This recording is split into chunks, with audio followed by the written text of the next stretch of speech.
الرجيم بسم الله الرحمن الرحيم يستبشرون بنعمة من الله وفضل وأن الله لا يضيع أجر المؤمنين۔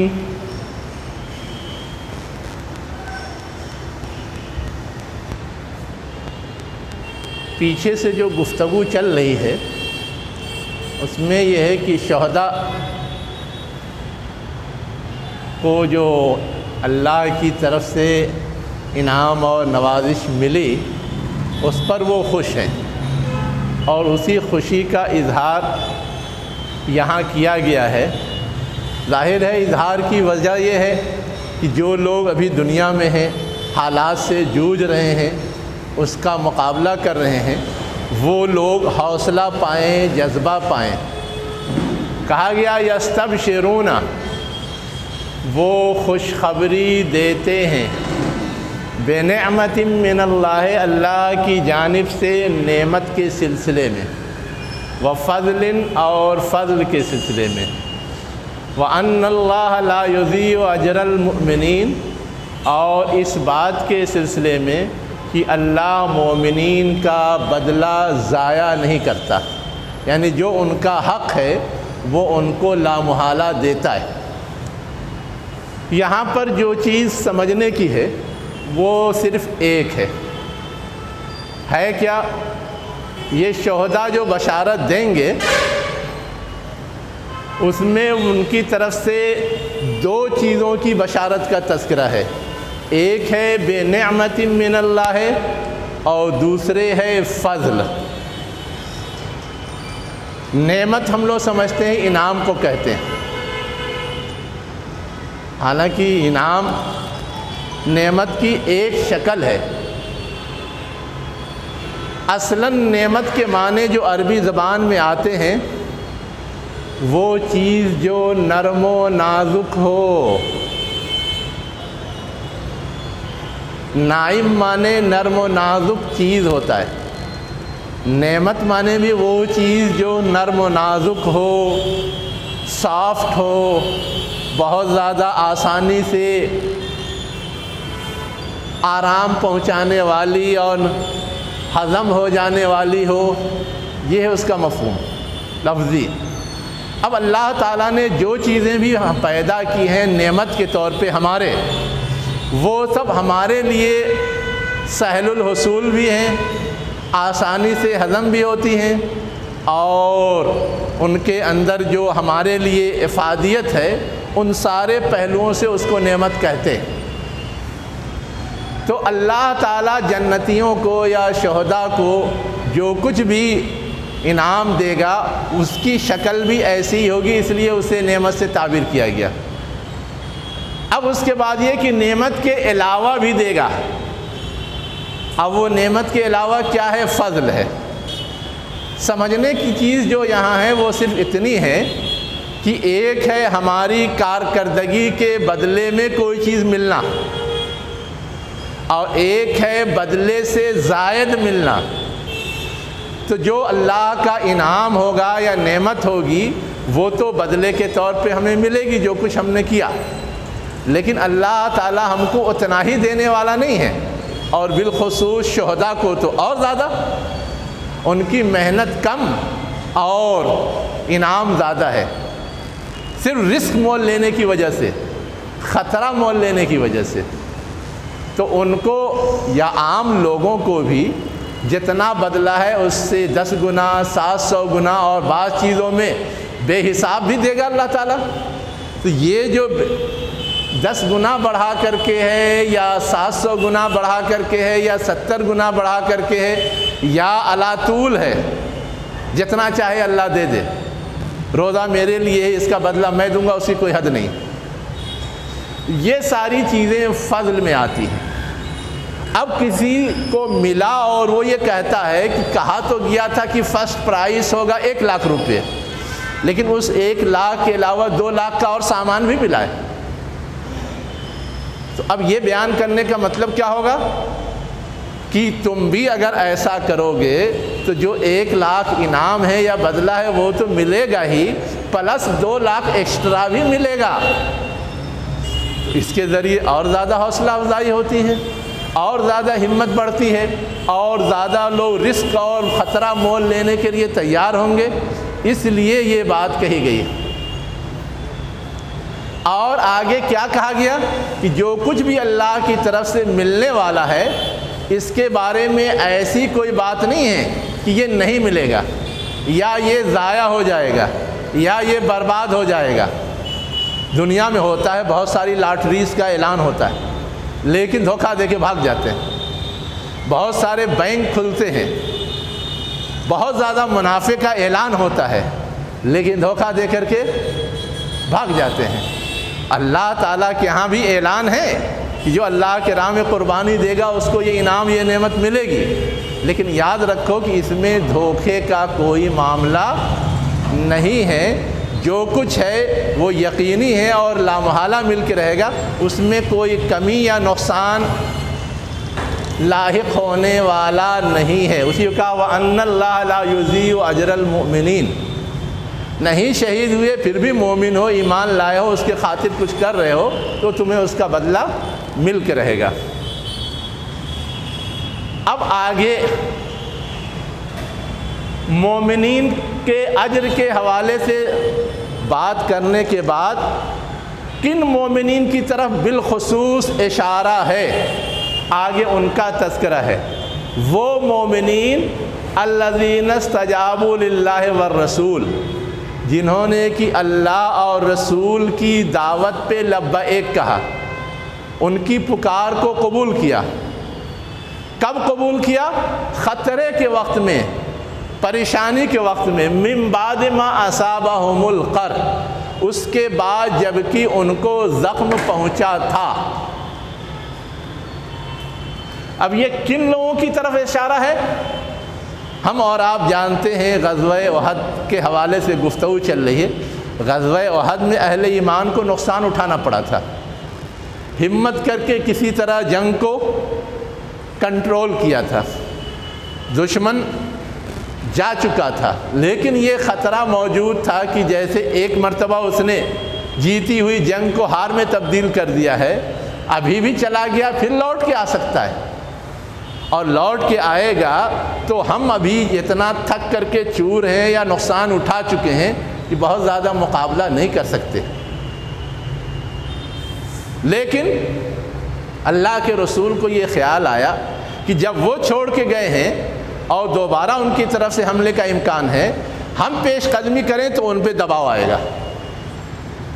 چنانچہ اہل ایمان کو کہا کہ ابھی ان کا پیچھا کرنا ہے، اور پیچھا کر کے کچھ دور تک گئے۔ جب ان کو یہ خبر ہوئی کہ ہمارا پیچھا کر رہے ہیں تو وہ پھر دوبارہ ادھر کا رخ کرنے کے بجائے واپس ہی لوٹ گئے۔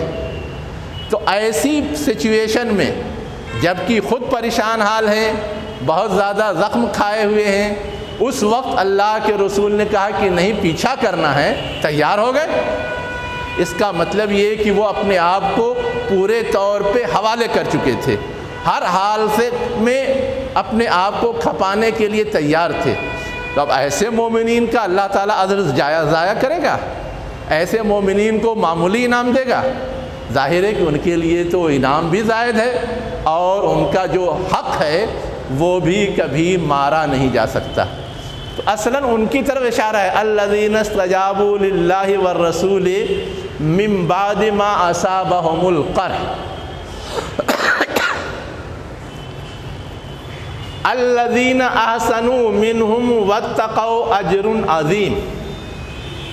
وہ لوگ جنہوں نے کی ان میں سے بہتر کارکردگی کا مظاہرہ کیا۔ احسنوا، احسان کیا، یہاں وہ مطلب نہیں ہے جو مطلب ہم لوگ سمجھتے ہیں کسی کو کچھ دے دینا، کسی مجبور کی کسی حالت میں مدد کر دینا، یہ مطلب نہیں ہے۔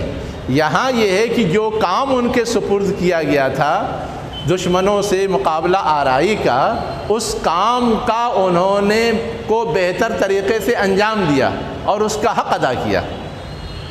احسان کے معنی جہاں یہ آتا ہے کہ کسی کی مدد کی جائے، وہیں احسان کے معنی یہ بھی آتے ہیں کہ کوئی کام اچھے سے اچھے ڈھنگ سے کیا جائے۔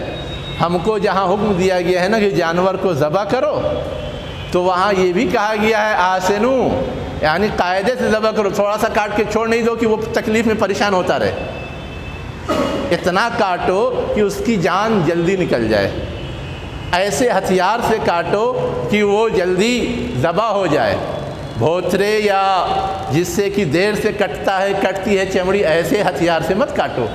تو جہاں یہ لفظ استعمال ہوا ہے وہاں اسی معنی میں استعمال ہوا ہے حدیث کے اندر بھی اور قرآن میں۔ جی تو ان لوگوں کے لیے جنہوں نے ان میں سے بہتر کارکردگی کا مظاہرہ کیا ہے اور پرہیزگاری کا مظاہرہ کیا ہے، ان کے لیے بڑا اجر ہے۔ اب یہاں پر منہم کی قید کیوں ہے؟ دکھانے کے لیے تو منافقین کا ٹولہ بھی نکلا تھا، میدان جنگ میں بھی موجود تھا، لیکن ان کا رول احسنو والا نہیں تھا، اس لیے کہا گیا کہ ان میں سے جو لوگ بھی میدان جنگ کی طرف نکلے یا آئے، ان میں سے واقعی مخلصانہ جنہوں نے بہترین کردار کا مظاہرہ کیا ہے، ان کے لیے اللہ کی طرف سے اجر عظیم ہے، ہر ایک کے لیے نہیں ہے، صرف نام لکھوا دینے سے نہیں ملنے والا ہے، کرنے سے ملنے والا ہے، یہ اصل بات ہے۔ اس کے بعد آگے مزید کیا کہا جا رہا ہے کہ یہ وہ لوگ ہیں جن کی کچھ شناخت ہے، جن کی کچھ پہچان ہے، کون اچھی کارکردگی کا مظاہرہ کرنے والے ہیں، کون اللہ کی دعوت کو قبول کرنے والے ہیں، کون رزق لینے والے ہیں، ان کی کچھ پہچان ہے۔ آگے کیا کہا جا رہا ہے؟ الذین قال لهم الناس، یہ وہ لوگ ہیں کہ ان کو لوگوں نے کہا، کیا کہا؟ ان الناس قد جمعوا لکم، لوگ تمہارے لیے کیا ہیں؟ اکٹھا ہو گئے ہیں۔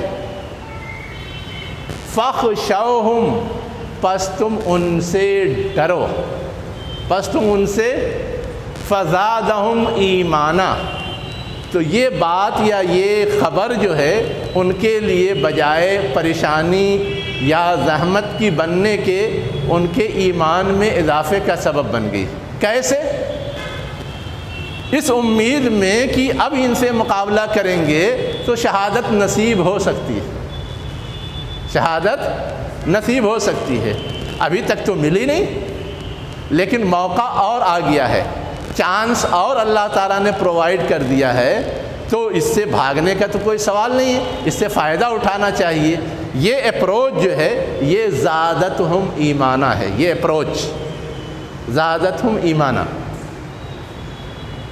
اب سوال یہ ہے کہ کون لوگ تھے جنہوں نے یہ کہنا شروع کر دیا تھا کہ وہ تمہارے خلاف اکٹھا ہو گئے ہیں؟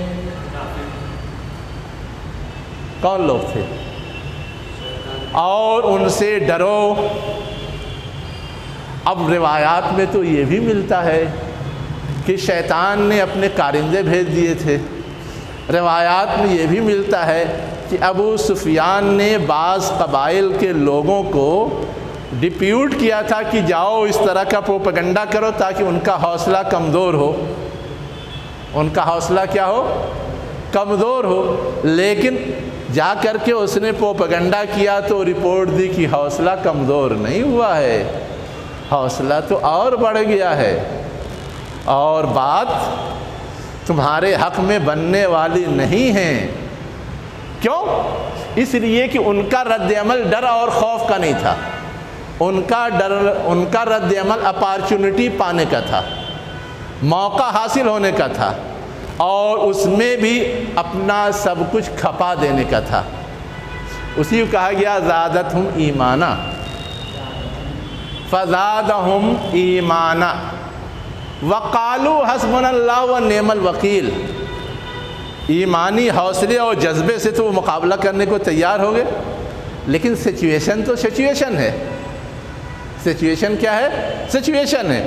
ظاہر ہے دشمن کی تعداد کے مقابلے میں، دشمن کے وسائل کے مقابلے میں ہم کم ہیں، یہ احساس تو تھا ہی، لیکن اس احساس کے باوجود اس سے بڑا ایک احساس تھا کہ یہ سب نہیں ہے، لیکن اللہ تو ہمارے پیچھے ہے، ہمارے لیے کافی ہے، اس کے بھروسے کوئی بھی اقدام کیا جا سکتا ہے، کسی سے بھی ٹکرایا جا سکتا ہے، ہمارا کام کوشش کرنا، انجام تک پہنچانا اللہ کا کام۔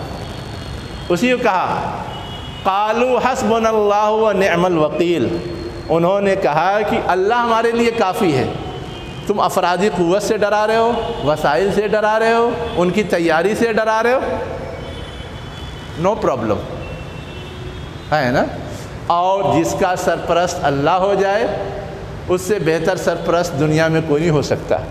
بڑی بڑی قوت کسی کے سپورٹ میں کھڑی ہو جائے، بڑی بڑی حکومت کسی کے سپورٹ میں کھڑی ہو جائے، بڑے اسباب و وسائل جمع کر دیے جائیں، نو پرابلم۔ یہ اصل جو چیز سمجھائی گئی ہے وہ یہ کہ اہل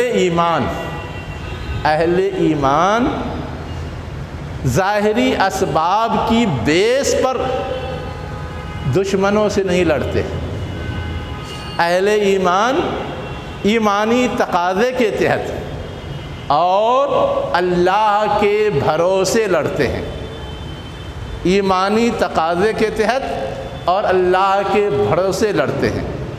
اور جو ایمانی تقاضے کے تحت لڑے گا وہ کبھی جلدی پیٹھ پھیر کے نہیں بھاگے گا، جو اللہ بھروسے لگے گا وہ دشمن کی کسی بھی حالت سے کبھی گھبرائے گا نہیں۔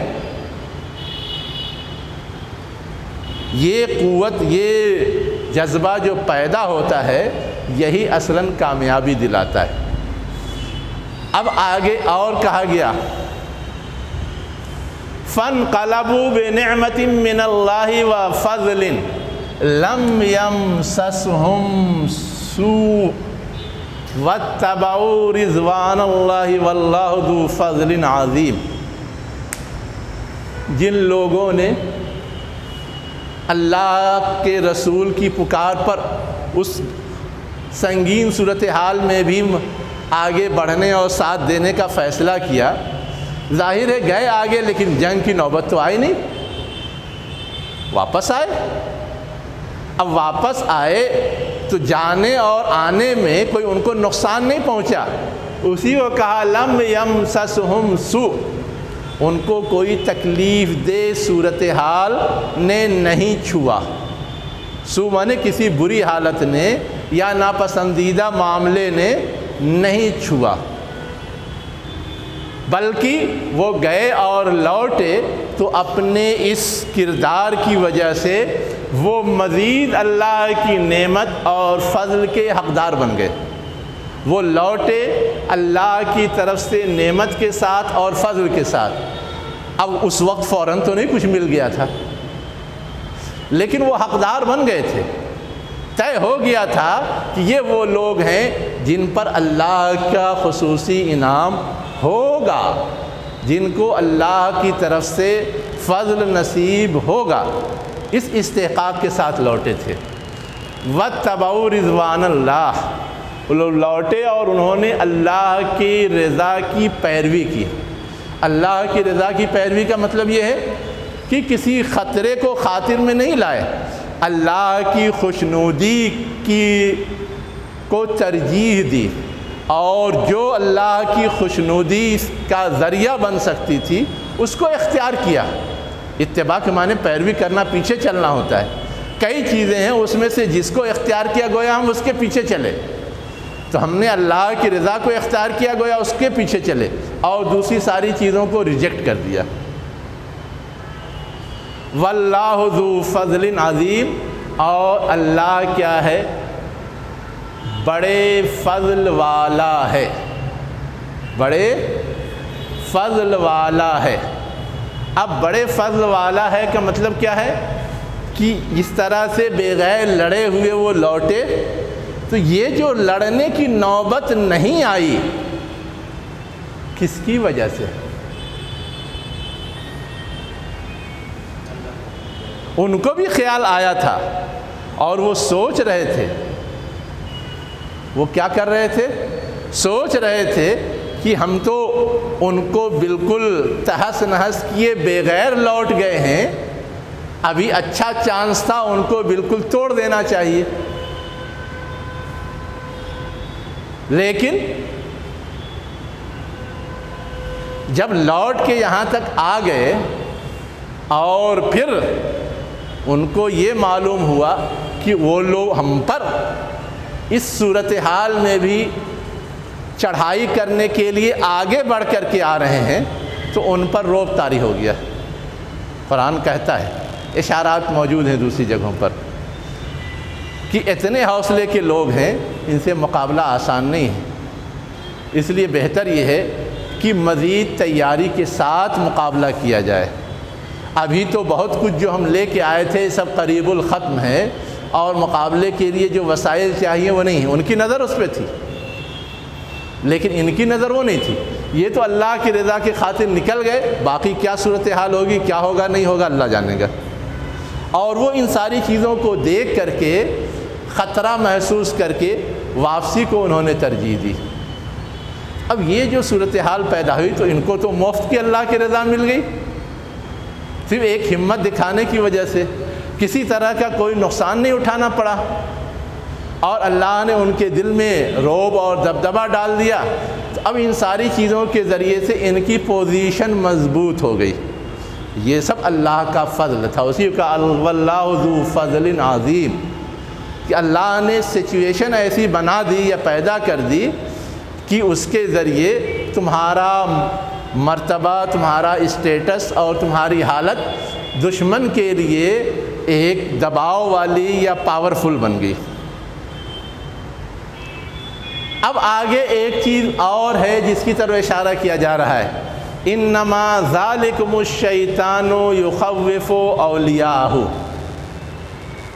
فلا تخافوہم وخافونی ان کنتم مؤمنین. بے شک وہ شیطان ہے جو اپنے اولیاء کو ڈراتا ہے. ایک ترجمہ لوگوں نے یہ کیا ہے جو میں نے کیا آپ کے سامنے. دوسرا ترجمہ کیا کیا ہے، بے شک وہ شیطان ہے جو اپنے اولیاء کے ذریعے سے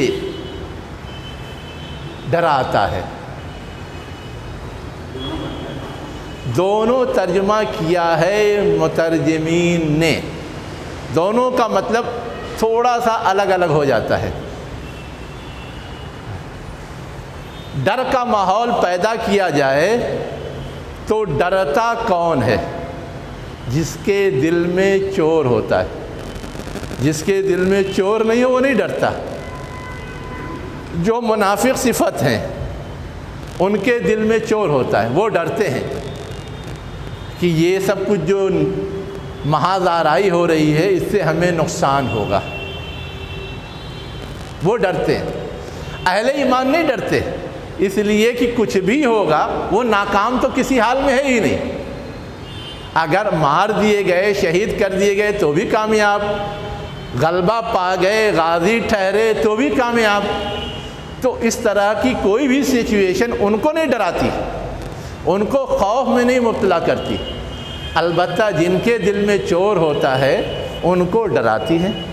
تو ایک مفہوم جو سیدھا سیدھا ترجمہ ہے، بے شک وہ شیطان ہے جو اپنے اولیاء کو ڈراتا ہے. یعنی جو شیطان سے قریب ہوتے ہیں، ہے نا، شیطانی انداز سے سوچتے ہیں، شیطانی انداز سے اپنے مفادات کی خاطر جینا مرنا جانتے ہیں، اور وہ ظاہر ہے کہ منافقین ہیں، ان کی طرف اشارہ ہے. ایک مفہوم جو سیدھا سادہ ترجمہ ہے. دوسرا جو ترجمہ ہے کیا ہے، بے شک وہ شیطان ہے جو اپنے اولیاء کے ذریعے ڈراتا ہے. اب اپنے اولیاء کے ذریعے ڈرانے کا مطلب یہ کہ جو ان کے چیلے ہیں، شیطانوں میں سے بھی ہو سکتے ہیں اور انسانوں میں سے بھی ہو سکتے ہیں، ہے نا، ان کو غلط پروپیگنڈا کرنے یا مس گائیڈ کرنے کے لیے لوگوں کے درمیان چھوڑ دیتا ہے، اور وہ ڈراتا ہے، خوف میں مبتلا کرتا ہے، لوگوں کو مس گائیڈ کرتا ہے، اور لوگ اس سے ڈر کر کے گویا دشمنوں سے مقابلہ کرنے سے بھاگنے لگتے ہیں، طرح طرح کی کمزور نفسیات میں مبتلا ہو جاتے ہیں۔ ایسی صورت میں ہدایت کیا ہے؟ فَلَا تَخَافُوهُمْ، پس تم ان سے نہ ڈرو، وَخَافُونِي، مجھ سے ڈرو۔ وہ اتنے مضبوط نہیں ہیں کہ جو چاہیں کر لیں، لیکن اللہ تعالیٰ کو اگر تم نظر انداز کرو گے تو اللہ تو جو چاہے گا کر لے گا۔ تو ڈرنا چاہیے اللہ سے نا، اس کو کہا وَخَافُونِي، مجھ سے ڈرو، کہ اگر تم میری چاہت، میری مرضی اور میرے ہدایت کے خلاف کرو گے تو خود تمہاری بھی گرفت ہو سکتی ہے۔ اس لیے کہا ان کنتم مومنین، اگر تم ایمان والے ہو تمہیں میری پکڑ سے بچنے کی کوشش کرنی چاہیے اور میری پکڑ سے ڈرنا چاہیے، ان سے نہیں ڈرنا چاہیے۔ یہ تو لفظ کے لحاظ سے میں نے مفہوم بتایا ہے۔ اب تاریخ اور سیرت کی کتاب اٹھائیں گے تو وہاں کیا ملے گا؟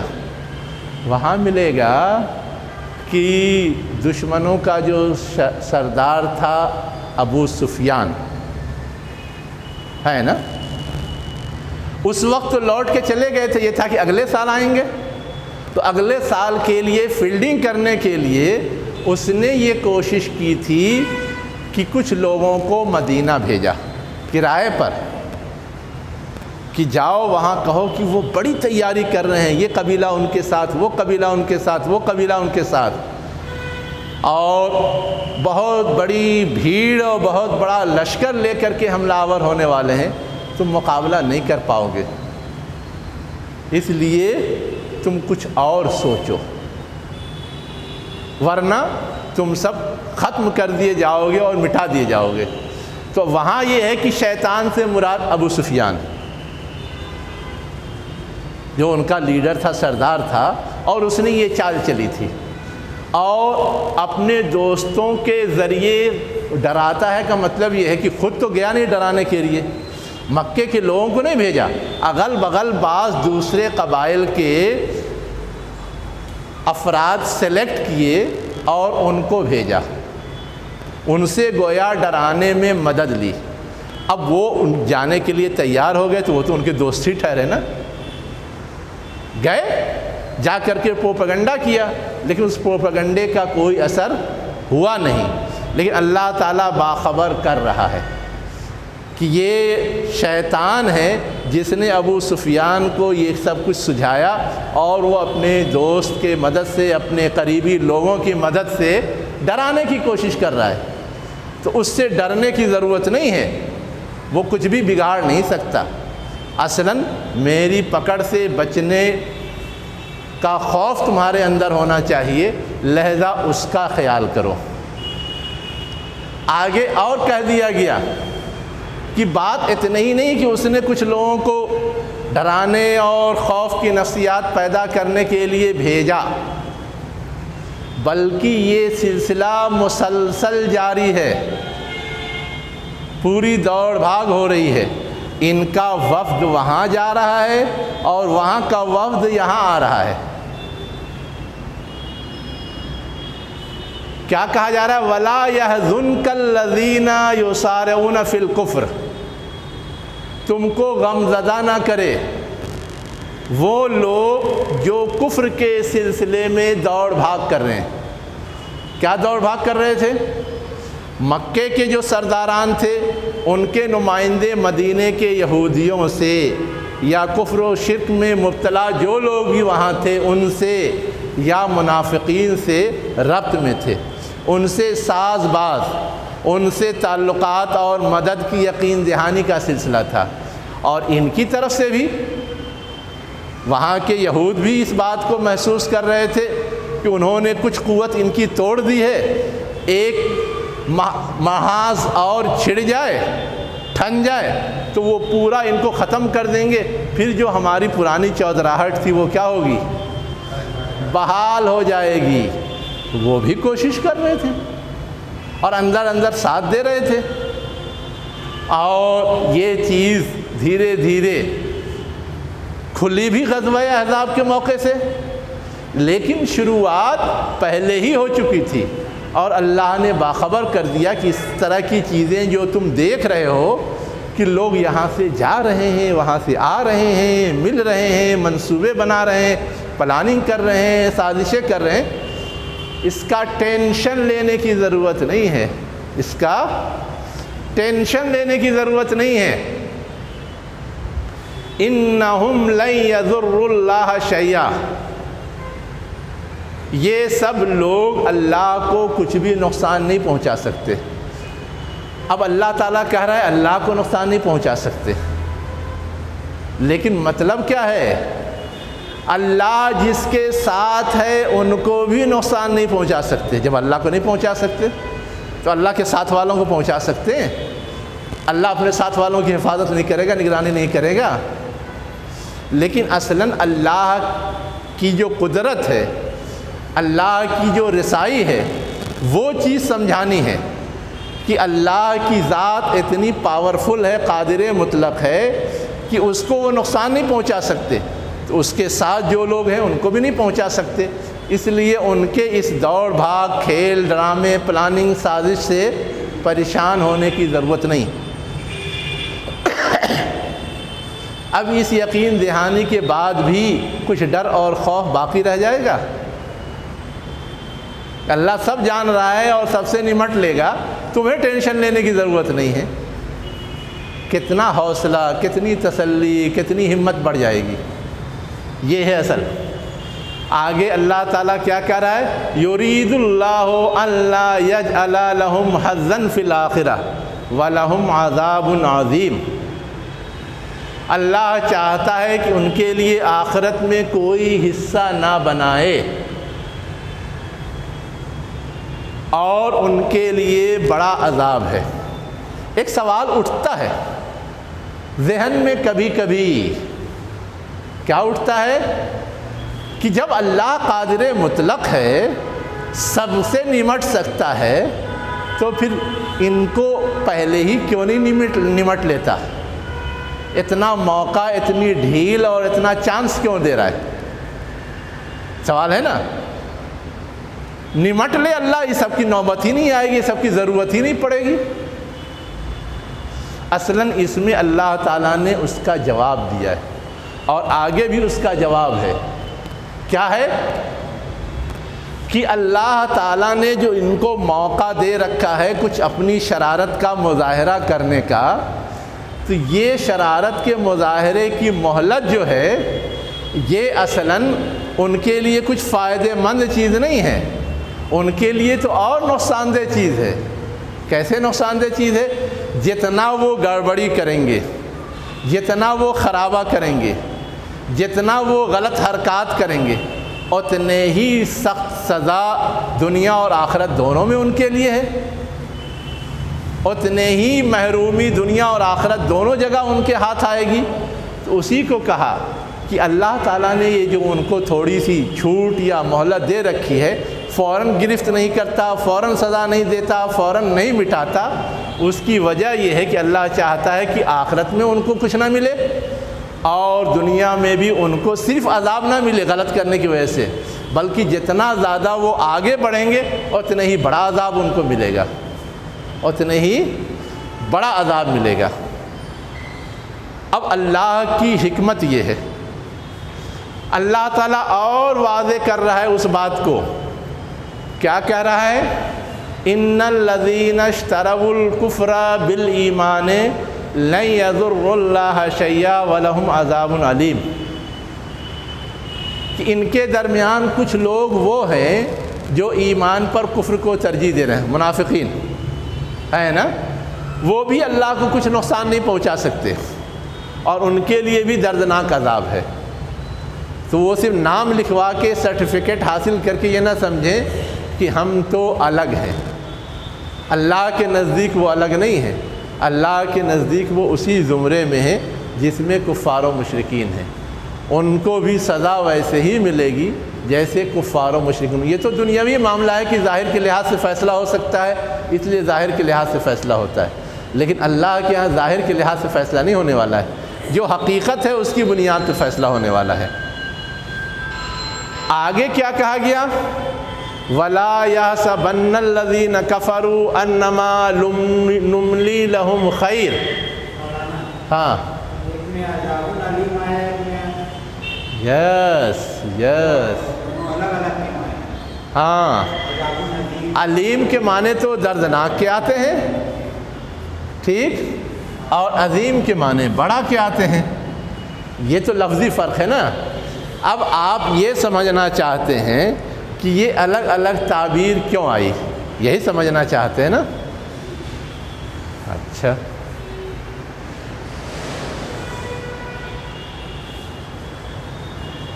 کسی چیز کے بڑے ہونے کا مطلب کیا ہے؟ یک بارگی آفت ہے نا، اور کسی چیز کے دردناک ہونے کا مطلب یک بارگی نہیں، ریگولر آفت۔ جیسے ایکسیڈنٹ ہوا، آپ کو چوٹ لگی، ہاتھ ٹوٹ گیا، کم تکلیف ہے؟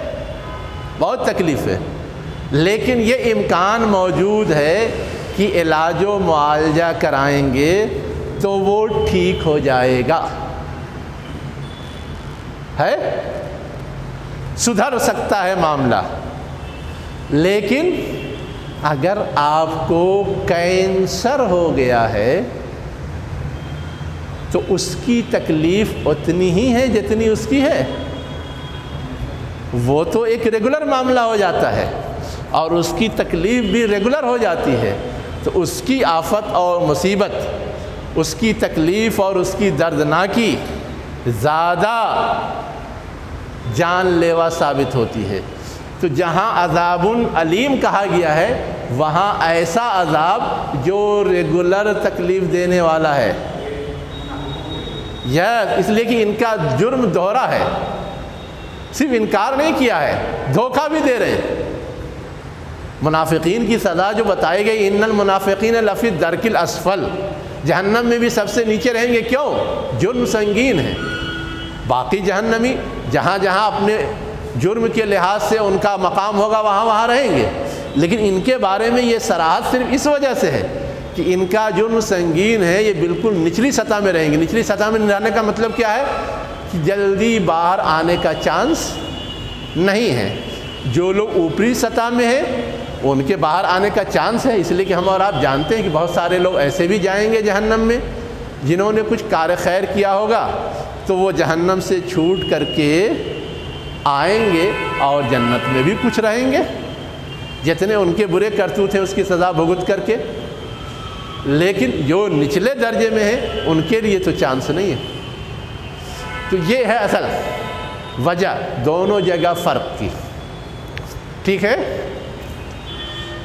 اب آگے جو بات کہی جا رہی ہے، وَلَا يَحْسَبَنَّ الَّذِينَ كَفَرُوا، اور وہ لوگ جنہوں نے کفر کیا ہے وہ یہ گمان نہ کریں۔ حاسبہ یا حاسبہ مانے گمان کرنا ہوتا ہے۔ اب وہ باب حاسبہ ایک الگ شکل بھی ہے عربی گرامر کے لحاظ سے، اور سمیہ سے بھی یوز ہوتا ہے، یہاں سمیہ سے یوز ہوا ہے، یحسبن الذین۔ کیا وہ گمان نہ کریں انما نملی لہم، کہ ہم نے انہیں مہلت دی ہے۔ املا مانے کیا ہوتا ہے؟ ڈھیل دینا، مہلت دینا، مہلت دینا، ڈھیل دینا۔ ہم نے انہیں ڈھیل دی ہے، یعنی ان کو ان کی غلطی پر فوراً نہیں پکڑا ہے، تو وہ یہ سمجھتے کہ اللہ نے نہیں پکڑا اس کا مطلب ہم غلط کار نہیں ہیں، ہمارا معاملہ درست ہے۔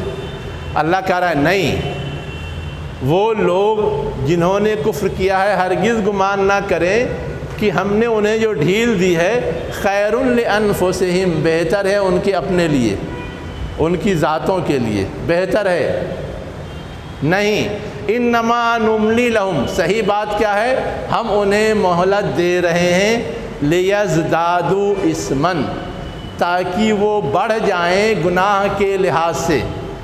زیادہ سے ہے یزدادو، بڑھ جائیں، زیادہ ہو جائیں، اثمن گناہ کے لحاظ سے، یعنی جتنا گناہ اب تک کیا ہے اس سے اور زیادہ وہ کر کے ڈھیر سارا ہو جائے، تو اس وقت یہ بہانہ نہیں ہوگا کہ تھوڑی سی بات پہ پکڑ لیا، ذرا سی غلطی پہ سزا دے دی۔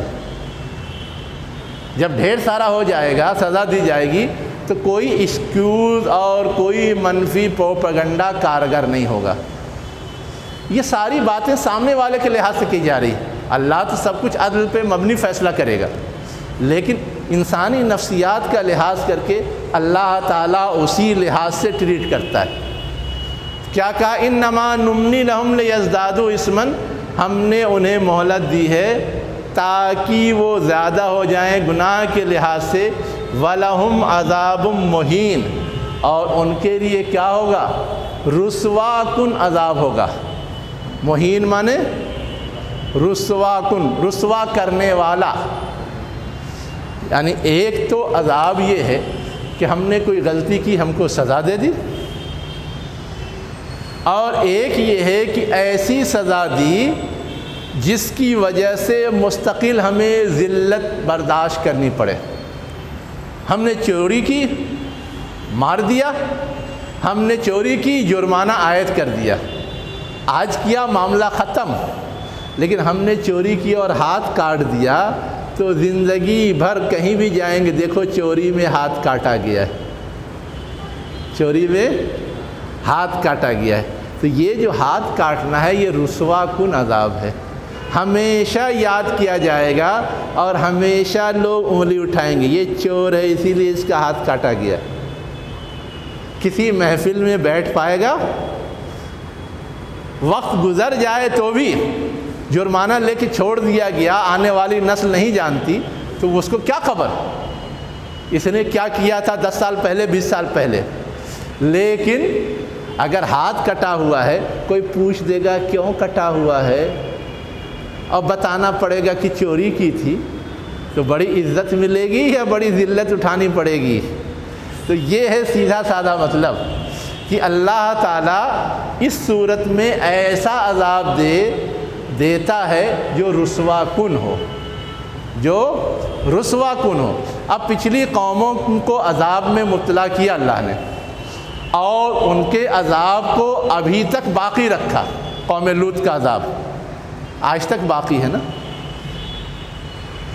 اب جب تذکرہ ہوگا تو ان کی رسوائی کے ساتھ ہوگا، ان کی ذلت کے ساتھ ہوگا، جو ان کے آثار موجود ہیں۔ قوم عاد ہے، سمود ہے، ان کے آثار موجود ہیں، لیکن کبھی تذکرہ ہوگا تو ان کی رسوائی کے ساتھ ہوگا۔ اور بھی بہت ساری قومیں آئی گئیں، مٹی ختم ہوئی، لیکن ان کے آثار موجود نہیں ہیں تو اب لوگ بھول بھال گئے۔ ان کے آثار موجود نہیں ہیں تو بھول بھال گئے۔ سزا تو ان کو بھی ملی، لیکن اس کو ہم رسوا کن نہیں کہہ سکتے، اس کو ہم رسوا کن نہیں کہہ سکتے۔ تو یہاں پر جو بات آئی ہے کہ اللہ تعالیٰ ڈھیل دیتا ہے، گویا بہت سارا گناہ اکٹھا ہو گیا پھر سزا دیتا ہے، تو سزا بھی ایسی دیتا ہے کہ اس کی ذلت مستقل اس کا پیچھا کیے رہتی ہے، اس کا پیچھا کیے رہتی ہے۔ اسی ہاں یس، یہ تو سیدھا سادھا مسئلہ ہے، ٹیڑھا مسئلہ نہیں ہے۔ یہاں یہ سبنا آیا ہے، انما نملی لہم، یہ پورا جملہ اصلاً اس کا مفعول بن رہا ہے۔ کیا گمان رکھتے ہیں؟ یہ گمان کی اللہ نے انہیں مہلت دی، یہ ان کے لیے بہتر ہے۔ تو آبجیکٹ کی جگہ یا مفعول کی جگہ اس لیے انا آیا ہے، اور یہ جو ہے انما نملی لہم، یہ الگ سینٹینس شروع ہو رہا ہے، اسٹارٹنگ میں ہے، تو اسٹارٹنگ میں اگر آتا ہے تو انا آتا ہے، اس لیے انما جی ہاں تو بنا ہے، اس لیے کہ تو کا مطلب ہوتا ہے یہاں پہ ٹھہرنا مطلق، تو مطلق کی علامت ہے، مطلب ہے کہ یہاں ٹھہرنا ہی ٹھہرنا ہے۔ یہاں دو الگ سیپریٹ جملے ہو گئے، یہاں دو الگ جملے ہو گئے، اس لیے یہاں ٹھہرنا چاہیے، ورنہ آپ ملا دیں گے تو مفہوم خلط ملط ہونے کا ڈر ہے، اس لیے تو لکھا رہتا ہے مفہوم کے لحاظ سے یا قاعدے کے لحاظ سے۔ لیکن گرامر کے لحاظ سے جواب وہ ہے جو میں نے دیا کہ یہ آبجیکٹ کی جگہ ہے، جو اس لیے انا آیا، بیچ میں ہے وہ، اور یہ اسٹارٹنگ میں اس لیے انا آیا ہے، یہ اسٹارٹنگ ہے، اسٹارٹ میں انا آتا ہے، بیچ میں انا آتا ہے۔ اب آگے کیا کہا جا رہا ہے؟ ما کان اللہ لیذر المؤمنین علی ما انتم علیہ حتی یمیز الخبیث من الطیب وما کان اللہ لیطلعکم علی الغیب ولکن اللہ یجتبی من رسلہ من یشاء فآمنوا باللہ ورسلہ وإن تؤمنوا وتتقوا فلکم اجر عظیم۔ اب اہل ایمان کو بھی کچھ سمجھایا جا رہا ہے۔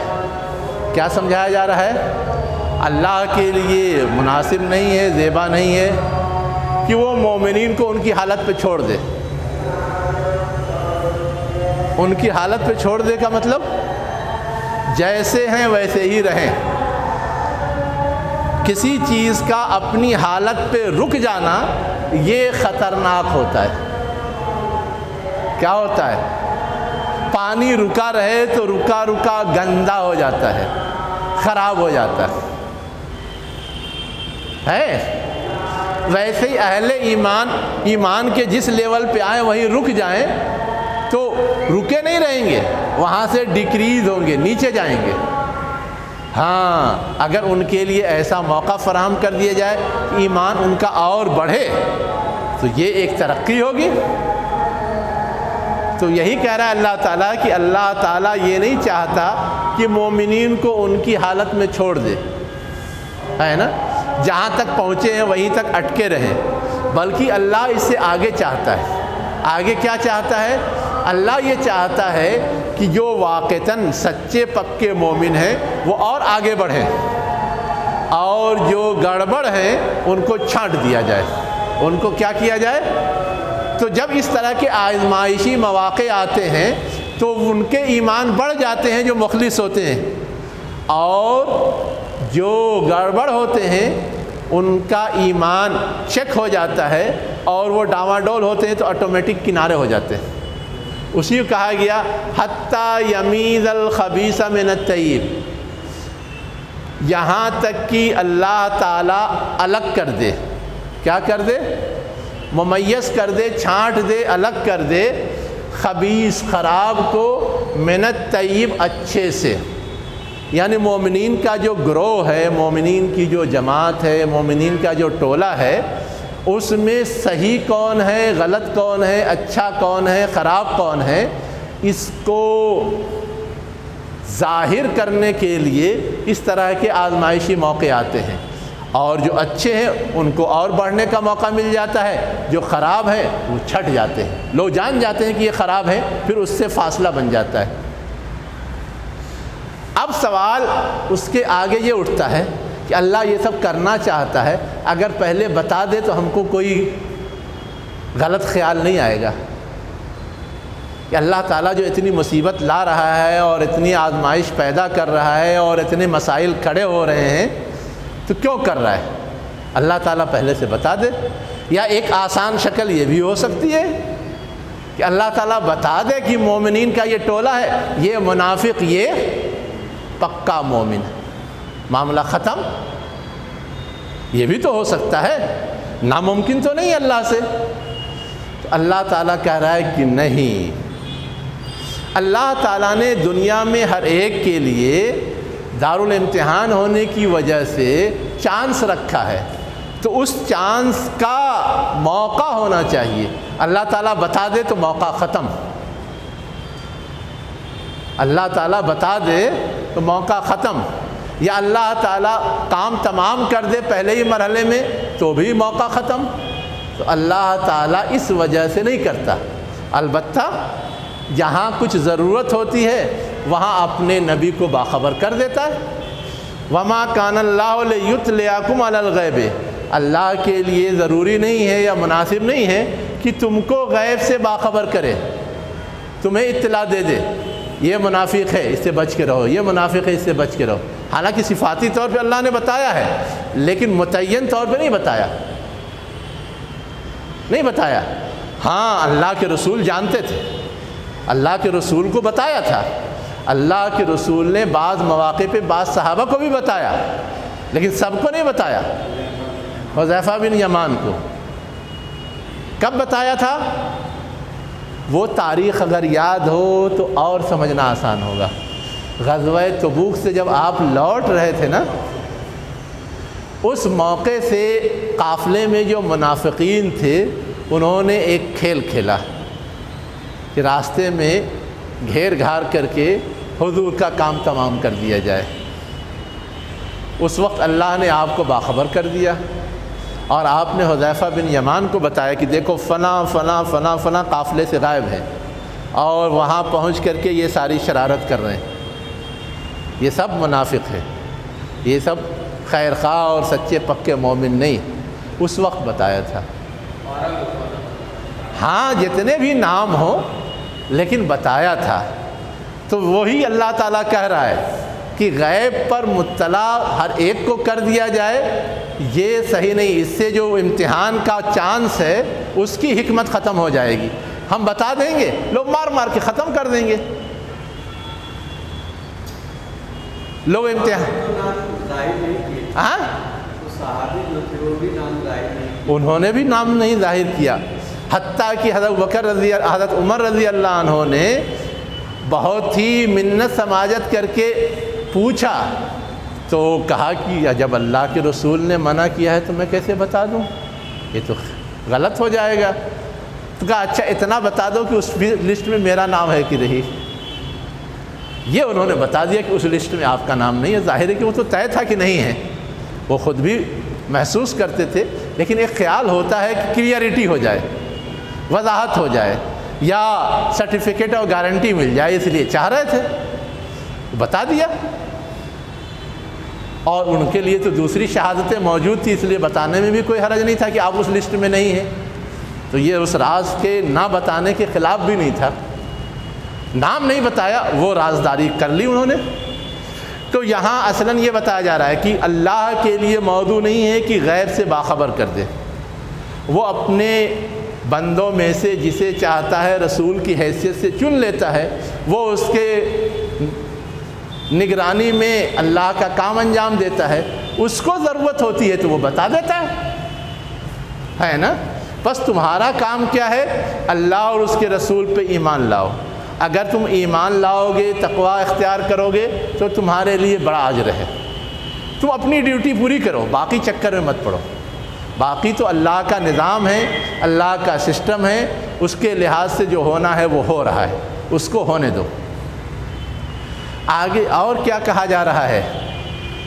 وَلَا يَحْسَبَنَّ الَّذِينَ يَبْخَلُونَ بِمَا آتَاهُمُ اللَّهُ مِنْ فَضْلِهِ هُوَ خَيْرًا لَهُمْ کہ جب جنگی ضرورت کے تحت مال کا مطالبہ کیا تو بہت سارے لوگوں نے بخل کا مظاہرہ کیا، ہم دے دیں گے تو ہماری اگلی ضرورت کیسے پوری ہوگی، مستقبل میں ہم کیسے اپنی ضرورت پوری کریں گے، نہیں دیا۔ تو اللہ تعالیٰ کہہ رہا ہے کہ وہ لوگ جنہوں نے بخل کیا اس سلسلے میں جو اللہ نے انہیں عطا کیا ہے، من فضل، اپنے فضل سے۔ کوئی لاکھ محنت کر لے لامحالہ وہ بڑا مال والا ہو جائے گا، یہ ضروری نہیں۔ مال والا ہوتا کوئی اسی وقت ہے جب اللہ دینا چاہتا ہے اس کو۔ تو اس لیے کہا کہ اللہ نے اپنے فضل سے جو تم کو دیا ہے، تو اللہ کی طرف سے اگر مطالبہ آیا تھا تو خرچ کرنا چاہیے تھا، لیکن خرچ نہیں کیا، بخل کا مظاہرہ کیا، تو یہ نہ سمجھو کہ جو مال تم نے روک کر کے رکھ لیا ہے ہوا خیر لہم، وہ تمہارے لیے بہتر ہے، بہت فائدہ پہنچا دے گا، یہ نہ سمجھو۔ بل ہوا شر لہم، بلکہ وہ کیا ہے؟ ان کے لیے شر ہے، تکلیف پہنچانے والی چیز بن گئی ہے۔ کیسے؟ آج تو نہیں کوئی تکلیف پہنچ رہا ہے، آرام سے ہے۔ سَيُطَوَّقُونَ عَنْ قَرِيب، جو مال انہوں نے روک کے رکھا ہے اس کے طوق پہنائے جائیں گے۔ کیا کیے جائیں گے؟ سَيُطَوَّقُونَ عَنْ قَرِيب، انہیں طوق، گلو بند بولتے ہیں، وہ پہنایا جائے گا، ما بخلوا بہی، اس چیز کا جس کے ذریعے انہوں نے بخل کیا ہے، یعنی اس مال کا۔ کب؟ یوم القیامت، قیامت کے دن۔ اور سمجھا دیا گیا کہ جو کچھ تم کو ملا تھا اس کو اپنا مال سمجھتے تھے، وہ تو چند دن سے فائدہ اٹھانے کے لیے ملا تھا، مر گئے تو وہ مال تمہارا رہتا ہے۔ اللہ جس کے حق میں چاہتا ہے اس کو شفٹ کرا دیتا ہے، منتقل ہو جاتا ہے۔ نہیں مرے تو بھی زندگی میں ایسے احوال پیدا ہو جاتے ہیں کہ وہ مال دوسروں کو چلا جاتا ہے، مال والا کنگال ہو جاتا ہے۔ تو اصل چیز تو یہ ہے کہ مال پہ حق اور اختیار اور کنٹرول اللہ کا ہے۔ جب تم ہو زندہ، تمہارے پاس مال ہے، اس وقت بھی جب چاہے چھین لے، اور مر جاؤ گے تو بھی۔ اسی لیے کہا وَلِلَّهِ مِيرَاثُ السَّمَاوَاتِ وَالْأَرْضِ وَاللَّهُ بِمَا تَعْمَلُونَ خَبِيرٌ، کہ آسمان اور زمین میں جتنی چیزیں ہیں جس کو تم مال سمجھتے ہو اور مال کی طرح فائدہ اٹھاتے ہو، وہ سب اللہ کی میراث ہے۔ اللہ کی میراث کا مطلب یہ ہے کہ وہ سب کچھ اسی کے پاس ہے اور اسی کے پاس لوٹ کے جائے گا۔ میراث کا مطلب کیا ہوتا ہے؟ میرے پاس ہے، لوٹ کے میری اولاد کو جاتا ہے، اس کے آگے تو کسی اور کو نہیں جاتا۔ تو اب سارا مال اللہ کا ہے اور اللہ ہی کے پاس جائے گا۔ وقتی طور پہ تمہارے پاس اللہ نے دے رکھا ہے، جب چاہے لے لے گا۔ واللہ بما تعملون خبیر، اور جو کچھ تم کرتے ہو اللہ اس سے باخبر ہے۔ یعنی تم نے یہ جو کیریکٹر پیش کیا کہ اللہ کی راہ میں مال نہیں دیا، کیوں نہیں دیا؟ اللہ تعالیٰ خوب جانتا ہے۔ تو تمہارے اس سوچ اور اس تھنکنگ پر اللہ تعالیٰ تمہارا حساب و کتاب کرے گا، اور اشارہ دے دیا کہ حساب و کتاب کے بعد سزا بھی دے گا۔ حساب و کتاب کے بعد سزا بھی دے گا۔ اب یہاں یہ ساری چیزیں جو گنائی گئی ہیں، اصلاً جنگ کے بعد جو بہت ساری صورتحال پیدا ہوئی، اس میں طرح طرح کے سوالات لوگوں کے ذہن میں اٹھ رہے تھے۔ اہل ایمان ہی کیوں اتنے نقصان میں آئے؟ دشمنوں پہ کوئی گرفت کیوں نہیں ہوئی؟ وہ کیوں اتنا اچھل کود کر رہے ہیں اور اللہ تعالیٰ ان کو پکڑ نہیں رہا ہے؟ یا یہ سوال کہ ہمارے درمیان بہت سارے میر جعفر اور میر صادق ہیں، ان کی گرفت کیوں نہیں ہو رہی ہے؟ ان کو سزا کیوں نہیں دی جا رہی ہے؟ اور ہمارے درمیان جو ایسے لوگ ہیں جنہوں نے عین ضرورت کے وقت اپنی ضرورت کو ترجیح دیا اور اللہ کی ضرورت کو نظر انداز کیا، تو ایسے لوگوں کے بارے میں کیا؟ تو اس طرح کی جتنی سوالات اٹھ رہے تھے لوگوں کے ذہن میں، اصلاً ان سب کا جواب ان آیات میں دیا گیا ہے، تاکہ آئندہ جب اس طرح کے مواقع آئیں تو یہ سوالات اور یہ الجھنیں لوگوں کو پریشان نہ کریں، اس پہلو سے وہ بالکل کلیئر ہوں اور اس پہلو سے وہ بالکل واضح ہوں، اور اسی لحاظ سے ان کا رول اور اسٹینڈ طے ہو۔ ہم اور آپ بھی، ہمارے درمیان جب اس طرح کی ہنگامی صورتحال یا خراب صورتحال پیدا ہوتی ہے تو ہم بھی بہت ساری الجھنوں کا شکار ہوتے ہیں، لیکن غور کریں تو قرآن میں ان ساری الجھنوں کا جواب موجود ہے۔ اسی پہ غور کر لیجئے۔ آج کل جو کچھ صورتحال ہے، طرح طرح کے خیالات ستاتے رہتے ہیں، لیکن جب یہ سب پڑھیں گے تو سمجھ میں آئے گا کہ اس صورتحال میں جو کچھ ہو رہا ہے اس کے پیچھے حکمت ہے، اس کے پیچھے اللہ کا کوئی پلان اور منصوبہ ہے، اور وہ اپنی جگہ مثبت ہے۔ اگر اتنا سمجھ میں آئے گا تو ہم بہت زیادہ الجھن میں اور پریشانی میں مبتلا نہیں ہوں گے۔ اللہ مجھے بھی بہتر سمجھ دے، آپ کو بھی دے۔ وآخر دعوانا ان الحمد للہ رب العالمین۔